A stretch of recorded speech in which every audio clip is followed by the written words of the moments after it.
A city once thrived in the forests of Kenya. It was built of stone. It traded across the Indian Ocean. It vanished in the 17th century. Today, the ruins of Gedi stand silent, their history untold. Gedi was a medieval Swahili city. Its stone walls and coral buildings rose from the coastal forests near the Indian Ocean. It was a hub of trade, a center of culture, a place of wealth and influence. Yet, by the late 1600s, it was abandoned. No records explain why. No chronicles detail its fall. The city simply ceased to be. Then, in 1927, British settlers stumbled upon the ruins while clearing land for a plantation. What they found was a city frozen in time, its secrets hidden beneath the forest canopy. The ruins of Gedi reveal a complex society. They hint at a network of trade that spanned continents. They pose questions that remain unanswered. What happened to Gedi? Why did its people leave? What can its stones tell us about the past? The answers may change what we know about history. Gedi rose in the 12th century. It was a city of stone and coral, built by the Swahili people along the Kenyan coast. Its architecture was sophisticated, with houses, mosques, and palaces constructed from locally sourced coral stone. The city was fortified with walls, its streets laid out in a planned grid. It was a testament to the engineering prowess of its builders. Gedi was not isolated. It was part of a network of Swahili city-states that dotted the East African coast. These cities were connected by trade routes that stretched across the Indian Ocean, linking Africa to Arabia, India, and beyond. The people of Gedi traded in gold, ivory, and spices. They imported porcelain from China, glass beads from India, and textiles from Persia. The city's prosperity was built on commerce, its wealth reflected in its grand architecture. By the 15th century, Gedi was a thriving metropolis. Its population may have reached several thousand. It was a center of culture, a place where African, Arab, and Asian influences mingled. But beneath the surface of prosperity, the seeds of decline were already sown. Why did Gedi rise so quickly? What forces shaped its development? And what led to its sudden fall? Gedi was a hub in a vast oceanic network. The Indian Ocean trade routes connected East Africa to the wider world. Goods flowed through Gedi's ports, linking it to distant lands and diverse cultures. Arab dhows sailed the monsoon winds, carrying African ivory to the markets of the Middle East. Indian textiles found their way to the Swahili coast, exchanged for gold and spices. Chinese porcelain adorned the homes of Gedi's elite. The city's markets were filled with goods from across the globe. Its people spoke multiple languages, practiced diverse religions, and lived in a cosmopolitan society. Gedi's prosperity depended on this trade. Its wealth was built on the exchange of goods, ideas, and cultures. The city was a melting pot of influences, a testament to the interconnectedness of the medieval world. But the same networks that brought prosperity also brought danger. Pirates prowled the seas. Rival city-states competed for dominance. The balance of power was fragile, and a single shift could spell disaster. What role did Gedi play in this network? How did it navigate the challenges of trade and politics? And what forces eventually led to its abandonment? By the late 17th century, Gedi was deserted. The reasons for its abandonment remain a mystery. No historical records explain the sudden departure of its inhabitants. The city was left to the encroaching forest, its buildings slowly consumed by nature. Several theories have been proposed.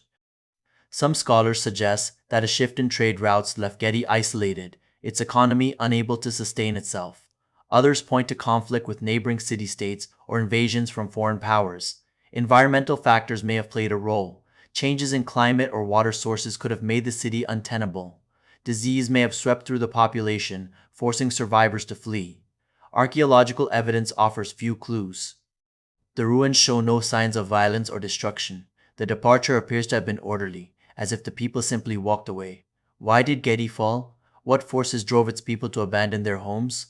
And what traces did they leave behind in the ruins? The ruins of Gedi reveal a city of wealth and complexity. Archaeologists have uncovered grand mosques, elaborate tombs, and intricately carved doorways. The remains of houses show evidence of indoor plumbing, a rarity in medieval Africa. The Great Mosque stands as one of the most impressive structures, its mihrab still facing Mecca.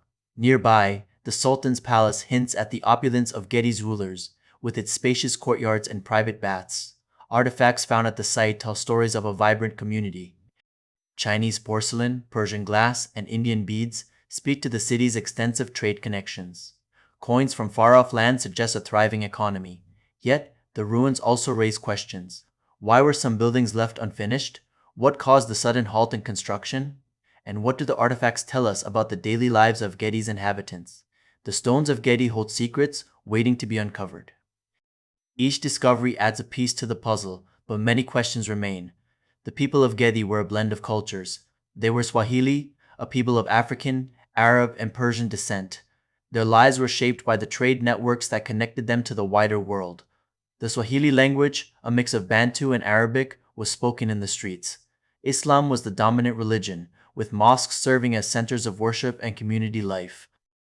Gedi society was hierarchical.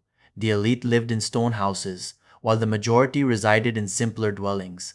Social status was reflected in architecture, clothing, and possessions. Women played a significant role in the community. They managed households, participated in trade, and held influence in social and religious affairs. The people of Gedi were skilled artisans, creating intricate jewelry, pottery, and textiles. Their craftsmanship was renowned, their goods sought after across the region. Yet, despite their achievements, much about their lives remains unknown. What were their hopes and fears?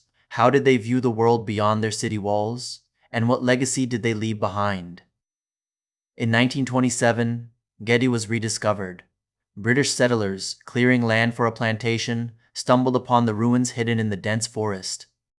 What they found was a city frozen in time, its stone buildings overgrown but remarkably intact. The discovery sparked interest among archaeologists and historians. Excavations began, revealing the extent of Gedi's sophistication and the richness of its past.